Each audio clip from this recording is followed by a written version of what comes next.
தமிழக மாணவ மாணவிகளின் எதிர்கால கனவை சிதைக்க பாஜக அரசு முயல்வதாக தமிழர் காங்கிரஸ் தலைவர் செல்வ பெருந்தகை குற்றம் சாட்டியுள்ளார். தென்காசி மாவட்டம் சுரண்டை பகுதியில் உள்ள ஒரு தனியார் திருமண மண்டபத்தில் காங்கிரஸ் சார்பில் சட்டமன்ற தேர்தல் தொடர்பான ஆலோசனை கூட்டம் நடைபெற்றது.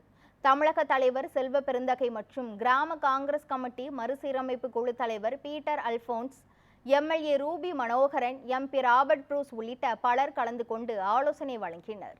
உறுப்பினர்களுக்கு அடையாள அட்டை, மூத்த உறுப்பினர்களுக்கு நலத்திட்ட உதவிகள் உள்ளிட்டவைகள் வழங்கப்பட்டன. இதனைத் தொடர்ந்து பேசிய செல்வ பெருந்தகை, புதிய கல்விக் கொள்கை என்ற பெயரில் சமஸ்கிருதம் மற்றும் இந்தியை திணிக்க முயற்சிக்கும் பாஜக அரசு தமிழ்நாட்டு மாணவ மாணவிகளின் எதிர்கால கனவை சிதைக்க முயல்வதாக குற்றம் சாட்டினார்.